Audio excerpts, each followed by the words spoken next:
We don't. This is something. It's all in there. Yeah, this is something we struggle with a lot, because why would you choose functional skills over GCSEs? What is Millie's favourite place to visit? Other than Polly. So this is someone who knows Millie very well, clearly. Next question, another one for Millie, is a fun fact that you've learned. What's your favourite books? We are a craft crazy family but can't keep everything they make due to space. How do you choose what to keep and what to get rid of? The next one is sentence to describe your current learning journey. So the last question is tips for keeping a decent balance between learning and the gaming, mainly aimed at the boys, they've said, because their children are just getting to that age now where there's been a shift and they just want to spend a lot more time on their gaming. Right, should we end it? I hope you found these question answers useful. Like I said, we've tried to be as honest as we can, and all we can do is snort. Hello and welcome back to the Home Education Journey UK video. It is Sunday the 13th of October and this is the third part of our question and answers videos. You've asked the questions and we're answering them for you just in the most honest way we can. Might not be how everyone does things, but it's how we do it, and all we can do is share our versions of everything. There are 2 other parts already which I'll link down below. They've already gone out, so you'll be able to find them, but we broke them down into 3, so it's not just one huge video. Thank you everyone who has actually asked questions. We had more than we thought we were going to have, which is why obviously it's taken up more videos, and also we want to chat and make it as honest and add as much information in as we can. So Millie will be joining me in a minute, but I'm going to start with a question that's aimed more for myself and the boys really. They're not here at the moment, but I can sort of speak on their behalf because it doesn't really need them to explain this one, I don't feel. Anyway, so I can't find where the question was because I scribbled them down briefly, so I can't read the full question, but it was basically asking why would you choose functional skills over GCSEs, because this particular lady was looking at which one to do for her children and she wasn't sure. So she's asked why would you choose functional skills over GCSEs or IGCSEs, and share the resources that we're using for functional skills. So for us, we weren't going to do functional skills. So the boys on the £2 tuition hub did maths and English IGCSEs. They finished both the courses for that, and then we were going to book them in for the exams. But we quickly realised that there aren't any online exams. It has to be in the exam centre. And as I've mentioned before, Alfie has autism and Ted has sensory processing disorder. We haven't been able to get him any other diagnosis because he's not in school now, and obviously the diagnosis system and programme is aimed at the children in school, and it's just been a right nightmare for about 6 years, so we've just given up on that for now. But obviously both of those things can make, not for everyone because everyone's different, but can make sitting in an exam centre, you're right chick, difficult. And so we looked into it, and for what the boys want to do, they don't need high GCSEs for maths and English. It's not saying they're never going to do maths and English GCSEs, it's just right now neither of them want to go to college. They both know what they want to do roughly, and it doesn't entail college at the moment. And so for us, we started to look at functional skills because the exams for functional skills can be done online. The exams are done online, so there's no going to an exam centre. So that was a huge thing for us, a massive thing. But because they'd already done their maths and English GCSE on the £2 tuition hub, they've already learned so much. So what we decided to do, because we were looking at functional skills courses online, but they're quite expensive, and I actually thought, do they need to do all of that if they've already learned to a standard of GCSEs? Do they then need to go back over and learn all the functional skills? So what I did instead is I went onto Amazon and I typed in functional skills, and I found the CGP workbooks and test papers that go with it inside the book. So I've ordered them offline more recently, and the boys are both working through those at the minute. Work really well because Alfie's using the books, but there's also a code in the front that you can type in online and you can get the online version, which is perfect for Ted as well, so it's really, really good. So we're doing these books. These are the ones we've got. Do you need to go back out, Chip? Yeah, I need to get. I dropped something else. That's fine. That's fine. You go and get that. Yeah. So these are the books that we got off Amazon, which I'll link down below. I have showed them before, for their Maths and English functional skills. So they're working through those at the minute. There's mock exams in there. So once they finish this book and they've done the mock exam, if we think actually they're not at the right level for functional skills, then we'll go back and we'll still do the courses after. But with anything, it changes all the time, doesn't it? And it's not saying that in a couple of years Ted's okay with the sensory side of things in the paper and he decides he wants to do loads of GCSEs. He is still doing some GCSEs on the £2 tuition hub just to learn the information. So they're both doing psychology. Ted's also doing business study on there. Whether or not they'll take the exam, I don't know, but it doesn't hurt them to be learning and taking in information and learning new things anyway. It's level 1 and level 2. Level 2 is the highest one and it's an equivalent to a C, which is fine. It's enough that the boys need right now. That's all they need. It's enough to show that they can do a basic level of maths and English rather than needing to go above a C because there's a university or a college that they're desperate to get into right now. So that's why we chose that. I know a lot of home ed kids do functional skills rather than GCSEs, and I don't think there's one right or wrong. I think it's just what suits your children, but I always think they're never too old to do GCSEs. If there's something they want to do in the future, they can learn and take the exam at any age. So it doesn't stop them from doing anything. It's just right now where they are, they don't need them. So to us, it's like, why waste 2 years of doing 9 GCSEs and going through the stress of doing the exam to maybe not be able to cope and for it to just become a massive stress and not get the exam results they want, and then that causes another stress when we don't even know what they want to do right now. So functional skills is the way we're going with maths and English for the time being. So I hope that sort of helps maybe weigh up your own options as to why you might do functional skills over GCSEs. And yeah, so that's that question. Millie's now joining us for the next question. You're back, aren't you? I've got a couple of questions now that are aimed more for Millie. So the first one is, what is Millie's favourite place to visit? Other than Polly. So this is someone who knows Millie very well, clearly, because obviously her favourite place is absolutely going to be Polly. But after Polly, what would be your favourite place to visit? Of course, it's going to be Horsey. Horsey. The horse place in Wales. Oh, that we went to. We could ride online. Yeah. Yeah, probably that. Or Wales in general. Wales in general. You like to go to Wales. We can't visit there very often, can we? Because it's about 4.5 hours, isn't it? It's a bit unfortunate. But Wales is a good one, but that's quite far away. Have you got anything close to that you like to go and visit and see and do? I know somewhere where you quite like to visit. Do you? I like swimming. Swimming. That's one, definitely. Where is the place that I quite like to visit? Swimming is definitely one. What?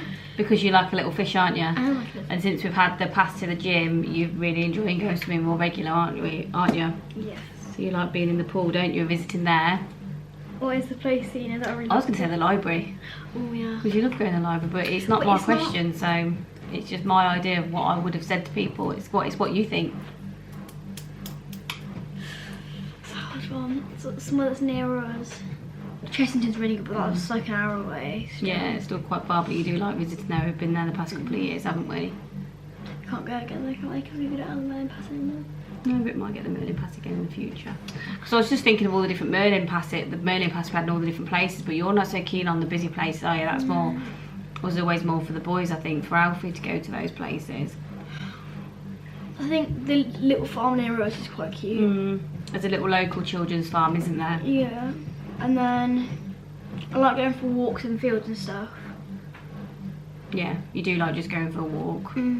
If you were to say one place that we go regularly at the minute, It so isn't like Polly. I go on a walk where they have the horses and you can give them polos. the ones we can walk through. Yeah. The beach, actually, the beach. You like going to the beach, that's a good one. You do like going to the beach, don't you? It's hard, actually. It's quite a hard question. I didn't think it'd be that hard, but it's actually quite hard. It is quite tricky because you're not really an out and about sort of person, are you? You like what you're used to, so obviously Polly is your main place to go to. I know this person said apart from Polly, but for you, you're not really one to be like, can we go here, here and here? You sort of like what you like. You're sort of happy, aren't you, just being out in nature and stuff? Yeah, that's quite a tricky question. What do you reckon your favourite places to go? My favourite place to go? the children farms we go to where you feed the animals and stuff, because you always seem really happy when you're out feeding animals and things like that.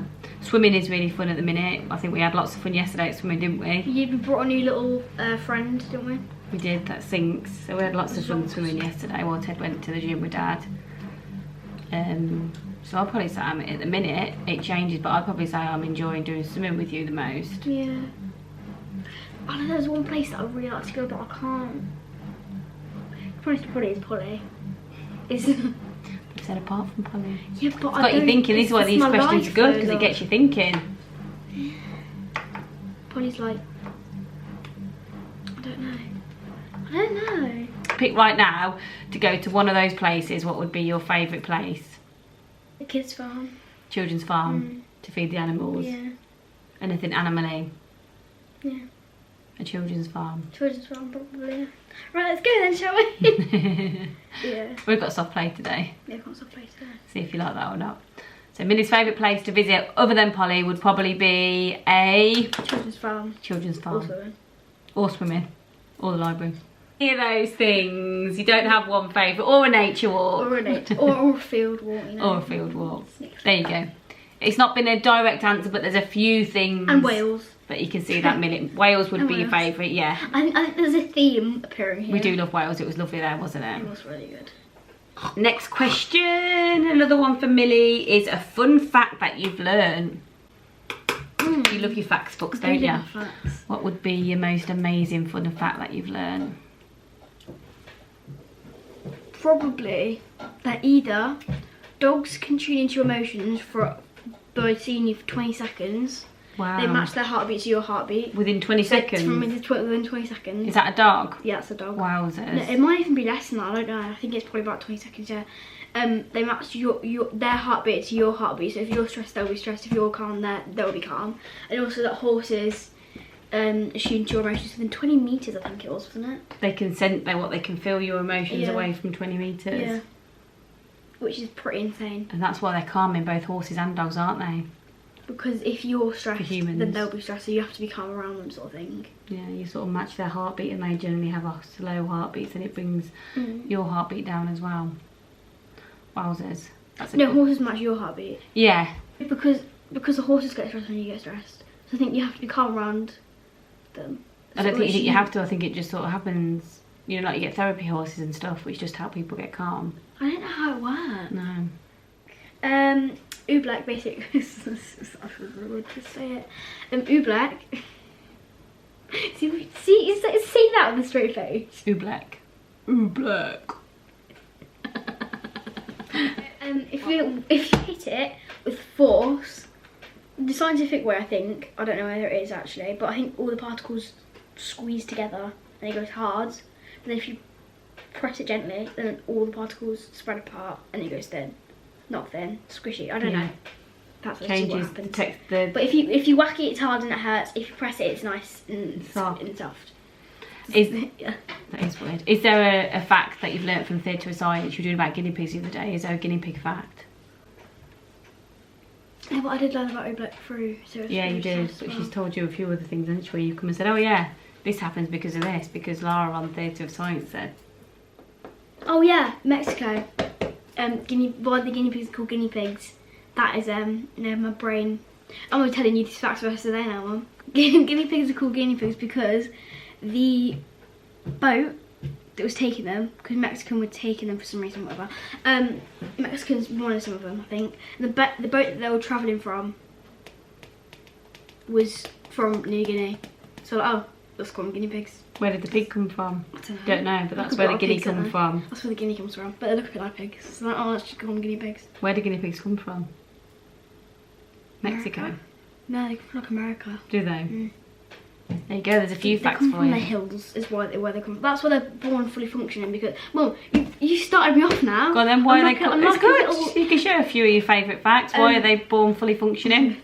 I love that they're born fully functioning. The cutest baby animals ever are guinea pigs, because they've got their fur and everything. They've only got eyes, they've got little ears. Because... Oh, sorry. Because... they live on mountains, so they have to be fully functioning, otherwise they will die. They'd be left and they wouldn't last very long. Yeah.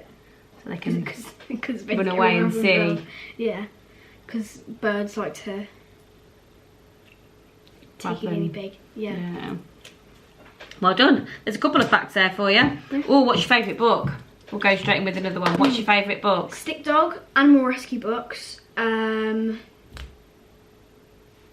fact books, and comic books, but like comic books. So So like like I've got Dogman and Bad Guy comic books and stuff like that. It's good. Like Faraway Tree as well. And Faraway Tree, but you read them to me. So I do really read those ones, but they're still good books, aren't they? And Famous 5. What would say your favourite book is if you could only choose one? I don't know. Probably. It depends how I feel.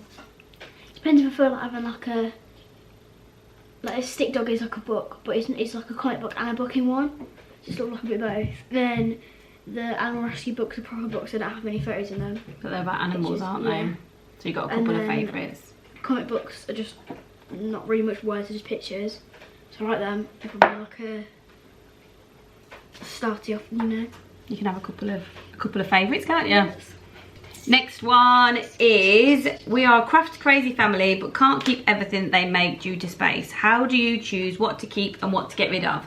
We don't. This is something. It's all in there. Yeah, this is something we struggle with a lot because little Miss at the best of time doesn't like getting rid of things, especially things she's made. I can't throw stuff in the bin. So we've got the whole cupboard. Loads of things with things we've made. They're all crammed into all different storage places because we can't get rid of things.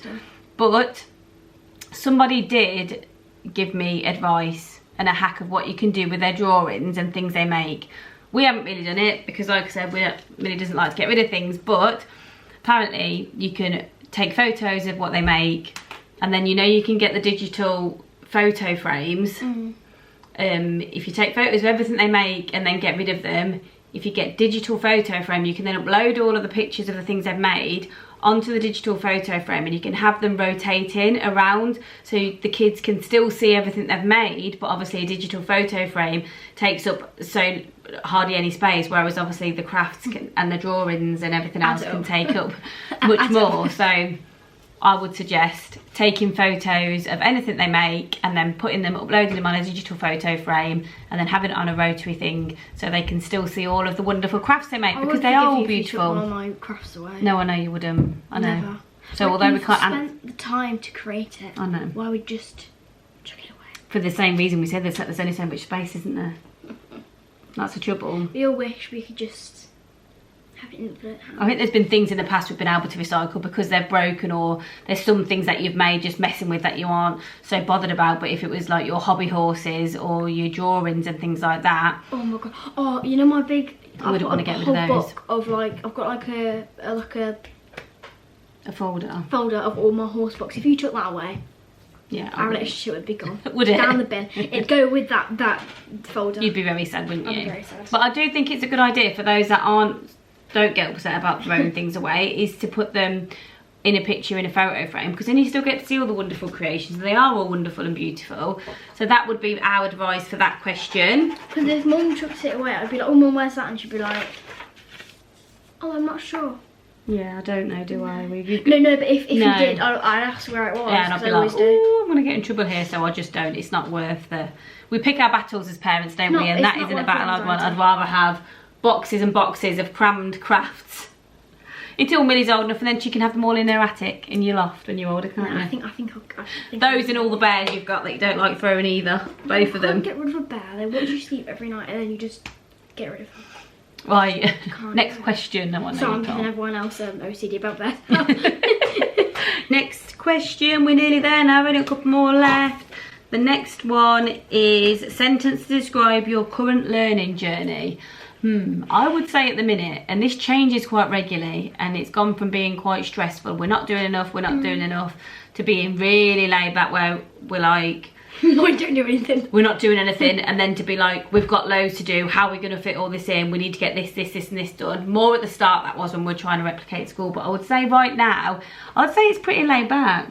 I would say it's quite chilled, We've still got quite organised, quite positive and quite productive, and we're getting things done a nice amount. I would say at the minute we've got a nice balance of child-led with a little bit of structured in, and I think that works really well. So I'd say it's nice and chilled with a mixture of child-led and structured learning, as well as just living and family life and having fun. I think at the minute that's quite a few sentences. It is quite a few sentences, but I think at the minute I would just say it's quite, it's like the top, it's like when relaxed but productive. It's at like the minute. when you see a swan swim it, and then you've got the body, but then you've got the legs underneath. It's just the body right now.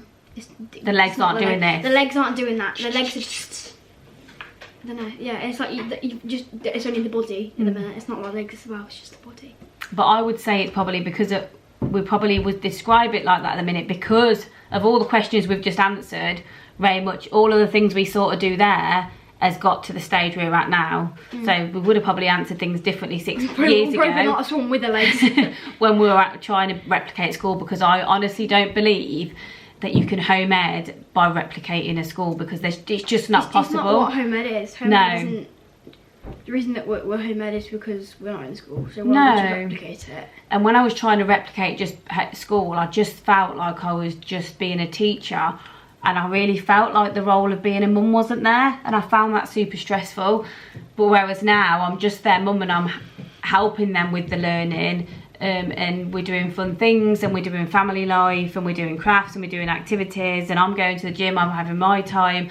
So I just think at the minute we've got a really good balance of a few different things. And I think, like I said, having the structure of what jobs you need to get done in the day, and when you're going to get those activities in that people are asking you to do, the other children are asking you, and commitments with family and stuff like that. Once all that's in place, it makes it much more easy. But I do think trying to replicate school, if you guys are doing that, just doesn't work. Unless it does work for you. Yeah, and it might, but I don't know how you can replicate school and then also get housework done and also get playing with the kids done and fun times. I think you've got to ease off yourself a bit. And like I said, tomorrow my sister's coming around in the morning, so I'm like, okay, so Mills will just be doing sort of some science online work and probably a little bit of the exploring with nature, which you can just do our own. And then later in the week we'll sit down and do more of the structured learning, more of the maths and the English, when we haven't got as much of a commitment on that day. Is that spider on the inside or outside? Outside, babe. Okay. I was like, well, wonder what you're looking at. On the inside. So would you agree? So in a sentence, would you agree that it's quite relaxed and chilled at the minute and calm? Yeah. Yeah. It's like swan without the legs. So you think boat. We're not sinking. Boat. A boat. A boat. Yeah. Not the Titanic, just a normal boat. Normal boat. So yeah, hopefully if you take some advice from some of our previous ones, you might sort of get to a place where it's sort of, you're not just feeling like you're juggling everything, and it is letting go of a few things like the housework. Look guys, secretly, like everything, no, this is a joke by the way, this is not serious. Everything behind here is just stacked up behind the camera. Yeah. It looks clean, but it's not. No, just joking, it is. No, because I do need the level of organisation, so I joke. Otherwise mum melts. Yeah, so I have to have some time, like I say, I normally in the morning where I'm doing a load of laundry and I'm wiping over the bathrooms and I wipe over the kitchen sink after, and the kitchen sides after dinner and after breakfast. I do those little things, and then, but I do only have those 2 hours on a Saturday where I'm like, this is cleaning time. And then that's it, basically, because you could just spend the whole life cleaning and it just gets trashed within 5 seconds. And I'd rather you guys feel like you can chill and your friends come round and they're happy and calm and don't feel like they can't touch anything. So yeah, anyway, I'm digressing again. That's the answer to that question. Let's stop the camera. Right, we're on to the last question. There are 2 questions, but one of them I think we've already covered. So one of them is any fun home ed tips and hacks. I can't really think of any extra ones. I feel like we've covered quite a few in all the other questions. So, person who's asked that, if you feel like all the other questions we've answered, if there isn't still any home ed hacks and tips in that, then comment or reach out again, and I'll rack my brains and I'll try and get a list of some hacks and tips that we can think of and add them into one of our other videos. But I do think there's been quite a few. Would you agree with all the stuff we've explained? So the last question is tips for keeping a decent balance between learning and the gaming, mainly aimed at the boys, they've said, because their children are just getting to that age now where there's been a shift and they just want to spend a lot more time on their gaming rather than doing their work. It doesn't really apply to Millie anyway, so you are right when you said the boys, because Millie isn't really into gadgets. Yeah, you're not really a gadget sort of person anyway, are you? You never have been, but the boys definitely are. So for me, it has always been that they can go on their gadgets and play with their friends as long as they've got their learning done. So at the minute, the boys do their own learning.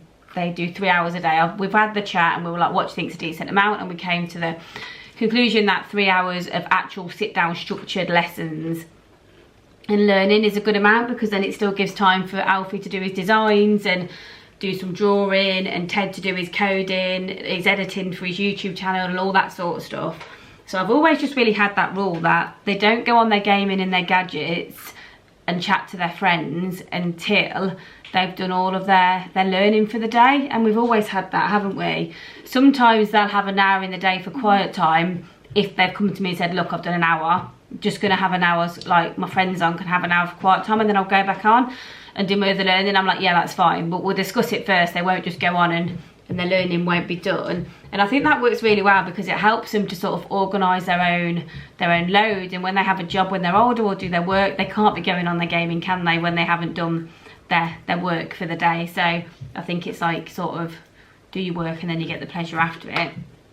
Obviously they do have days where if they're not doing any learning, they do spend much more time on their gadgets and their gaming. But if they were to get up in the morning and get their 3 hours of work done like by 11, they wouldn't then just sit on their gadgets until like they go to bed, because I do still think there's a balance and there's other things out there to do. As much as like gaming is great and gadgets are great, and if that's what they enjoy doing, then that's great. But I do like encourage and say, look, well done, done all your work, go and have some time, but please don't be on there all day. Can you come off and do something else? And they do, they'll come off, Ted will play chess, Alf will go and do some gardening, they'll see their friends, so they do other things. But I definitely have the rule of like, they wouldn't get up in the morning and put their Xbox on at 9 o'clock in the morning and just do that for the day if they haven't done their structured learning. And I always think it's worth having the discussion, especially as they get older, and saying, right guys, this is what I say with mine, like what do you think is a decent amount of learning to get done in a day? Because we all want to sort of feel like we've achieved something by the end of the day, don't we? Otherwise we feel rubbish in ourselves. We know as like adults, if we haven't achieved anything in a day, it can make you feel really blur, and it's not a great place to be, is it? And I've noticed that with the boys as they've got older, if they haven't achieved anything, they're just moping around or just feeling like they've got no energy and no motivation. And also Ted like is really into like his fitness, so he likes to go for walks, and we do tennis and we do the gym. But I'd definitely say the massive tip would be to not allow gadgets as soon as they wake up in the morning before they've done their online learning and chores and things that you need them to do, because we're a unit, aren't we? We're a family and it's a team effort. And I think children need to see that as well, need to see that it's everyone's job. It's not just the mum's job to do everything while I sit on my gadgets all day. And I think as they go into adulthood, they need to like to understand and appreciate that it's not just the females that do it. It's like it's a group thing, isn't it? It's like it's not a gender role. It's not a gender role, yeah. Or it's not just males, exactly. It's not a gender role. It's like we're a team and we work together, and we need to all work together to make this house run smoothly. And then we can all go and chill and have a quiet time at lunchtime because we've done something in the morning, and then we can go and have some more towards the evening and chill and chat to our friends. And they're in a bit of a routine now where they have most of their time towards the end of the day, because they go to bed later now and their friends tend to be on, because some of them are in college and stuff, so their friends tend to be on towards the end of the day. So they'll generally like have that as more as their gadget time, and then they'll do all the things during the day. But I certainly wouldn't just be letting them have as much gadget time as they want all day every day, because yeah, I think there's a level of other sort of learning that still needs to happen. And when I say gadget time, I mean like consoles, because the boys do a lot of their learning online, so their lessons are online and Ted's coding's online. But I'm talking about like Xbox, PlayStation, PC sort of phones, texting, all that sort of stuff is what I'm talking about. So yeah, I hope that answers that question. Let them go on when they wake up in the morning, they just sit in their bed and watch and just have the iPhone in front of their face. Yeah, they get up and they get on, they get breakfast and they do their things. And I've always said to them, like, I think it's good to be intentional, isn't it? So whatever you're doing, be intentional about that. So if you're going to have some time on your Xbox, let's be intentional about it. Or if you're going to have some time on your phone, let's think, okay, I'm going to sit and have half an hour now where I'm going to message my friend. It's not just something we're doing all the time. Yeah. But I've always been really open with the kids about that, and we always talk about how the family life and is going to work. It's never been a a dictatorship where I'm just like, no, this is what you do, there's no question. We'll always sit down and we'll say, how do you think this is going to work? How can we make sure we're achieving this? Do you feel a bit rubbish because you haven't achieved anything today?